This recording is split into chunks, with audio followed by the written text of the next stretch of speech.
O cerco está se fechando contra a extrema-direita bolsonarista, com a justiça brasileira avançando contra a quadrilha de Jair Bolsonaro. Nesta quinta-feira, o inelegível prestou depoimento à Polícia Federal por cerca de 2 horas sobre o inquérito que apura a atuação do seu filho, Eduardo Bolsonaro, deputado licenciado que está nos Estados Unidos, atuando contra a justiça brasileira. Bolsonaro está sendo investigado pela suspeita de que está financiando a vida de luxo de Eduardo no exterior para ameaçar a justiça brasileira. O próprio líder da quadrilha confessou para a imprensa ter enviado R$2 milhões via Pix para bancar seu filho nos Estados Unidos. Vocês sabem que lá atrás, eu não fiz campanha, mas foi depositado na minha conta R$17 milhões, tá? E eu botei R$2 milhões na conta dele, ok? Lá fora tudo é mais caro, eu tenho 2 netos, repito, de 4 ou de 1 ano de idade.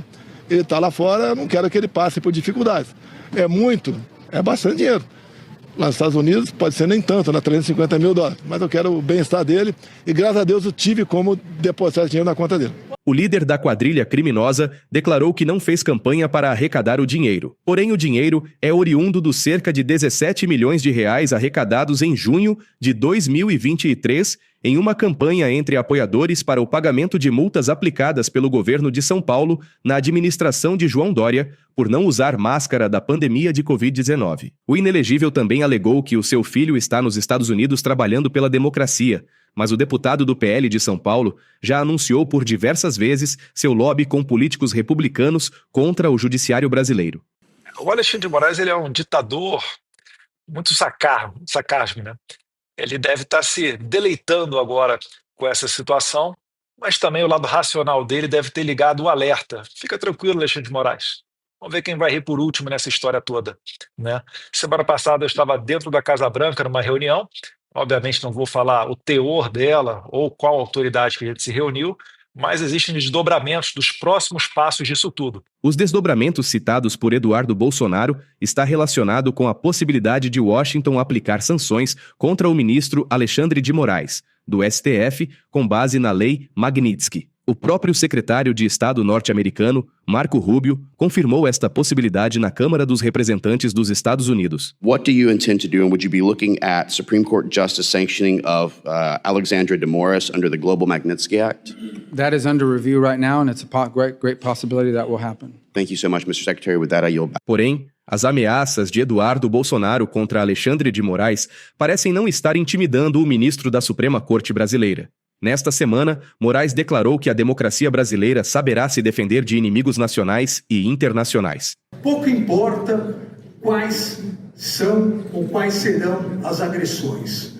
Pouco importa quais são ou quais serão os inimigos da democracia, os inimigos do Estado de Direito. Sejam inimigos nacionais, sejam inimigos internacionais, o país soberano como o Brasil sempre saberá defender sua democracia. Nesta segunda-feira, o ministro Alexandre de Moraes ficará frente a frente com Bolsonaro durante o depoimento do inelegível e mais 7 réus na ação da trama golpista. O interrogatório será feito presencialmente na sala da primeira turma da corte. O interrogatório foi marcado após o encerramento da fase dos depoimentos de testemunhas de acusação e defesa. Em um desses depoimentos, o ex-advogado-geral da União, Bruno Bianco, confirmou ter avisado a Bolsonaro em 2022 que as urnas não foram fraudadas e a eleição de Lula foi limpa. Eu gostaria de ouvir de Vossa Excelência se depois do segundo turno das eleições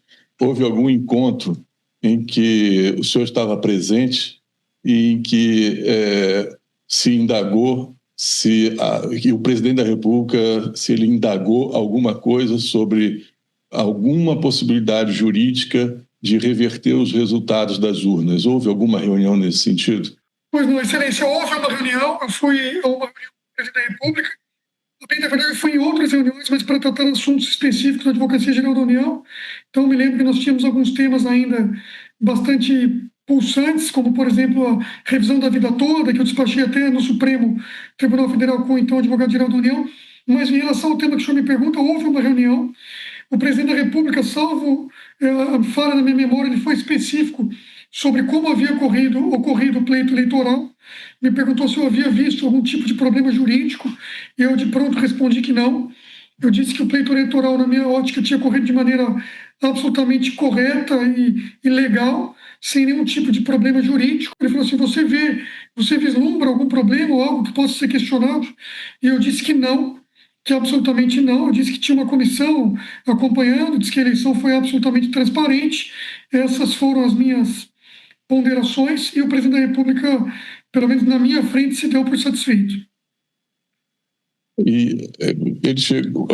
O senhor se lembra, doutor Bruno, quem é que estava presente quando houve esse encontro? Excelência, eu não tenho total lembrança em relação a isso, mas eu me lembro que existiam ali, que estavam presentes, pelo menos os generais das forças estavam, eu não sei se todos, mas acho que todos. Os comandantes, o ministro da Defesa. Comandante, o ministro da Defesa.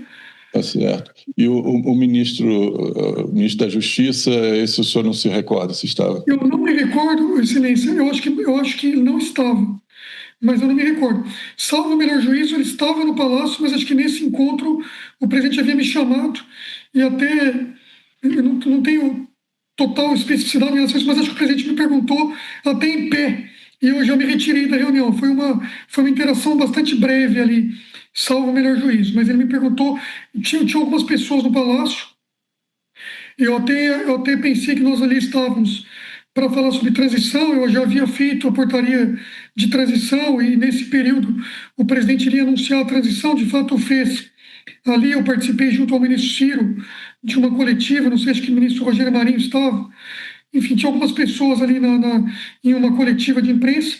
Eu não sei se foi no mesmo dia, mas ele me chamou e me questionou. Havia algumas pessoas no Palácio, mas a minha conversa com ele foi um pouco mais ali reservada, mas eu sei que os comandantes ali estavam. Além de Bolsonaro, a turma do STF também fará o interrogatório com os ex-ministros Walter Braga Neto, Augusto Heleno, Anderson Torres e Paulo Sérgio Nogueira, o ex-comandante da Marinha, Almir Garnier Santos, o deputado federal e ex-diretor da ABIN, Alexandre Ramagem, e o ex-ajudante de ordens Mauro Cid, que será o primeiro a ser ouvido. Prepare a pipoca que o julgamento será transmitido ao vivo pela TV Justiça.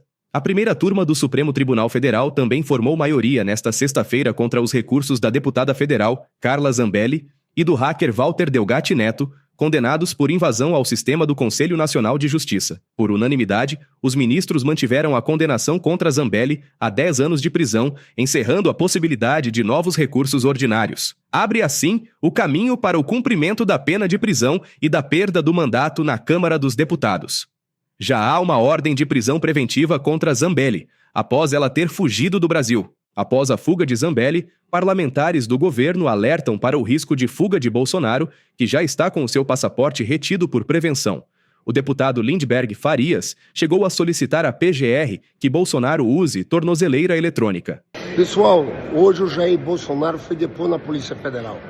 Se lembra que eu entrei com a representação criminal contra Eduardo Bolsonaro em cima de vários crimes. Atentado à soberania nacional.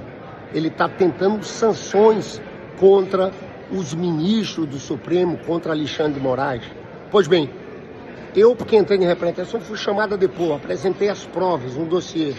Hoje foi depor, acabou de depor, o Jair Bolsonaro. Ele se auto-incriminou, pessoal. Na minha denúncia eu falava o seguinte: o que Eduardo Bolsonaro está fazendo é obstrução de justiça, é coação no curso do processo, artigo 344.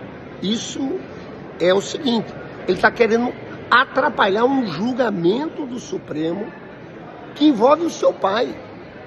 Tem mais, é atentado à soberania nacional. Só que o Bolsonaro hoje diz o seguinte, que de fato 2 milhões daquele Pix, daquela campanha do Pix, ele mandou para Eduardo Bolsonaro.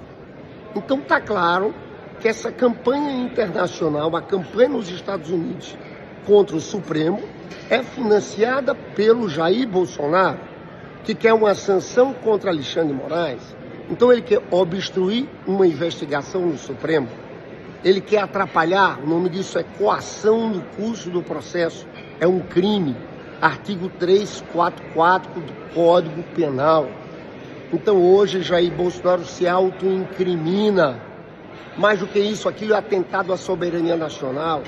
é a continuidade de um outro crime, abolição do Estado Democrático de Direito. Qual a diferença do que Eduardo Bolsonaro está fazendo com um daqueles que entraram no Supremo depredando? É uma depredação simbólica, é um golpe continuado, feito por Eduardo Bolsonaro e financiado pelo seu pai, Jair Bolsonaro. Olha, pessoal, essa turma, nós estamos falando de uma organização criminosa. E hoje a notícia, né? Que Carla Zambelli saiu dos Estados Unidos e entrou na Itália. Também nós entramos com a representação criminal. E o alerta vermelho da Interpol tá com tudo, pessoal. A polícia italiana, toda a polícia Interpol tá atrás da Carla Zambelli. Então vamos acompanhar, porque é questão de tempo para essa criminosa Carla Zambelli ser presa na Itália. E nós, no Parlamento Brasileiro, só temos uma coisa a fazer: caçar o mandato dessa fugitiva, delinquente, dessa mulher que sempre conspirou contra a democracia brasileira.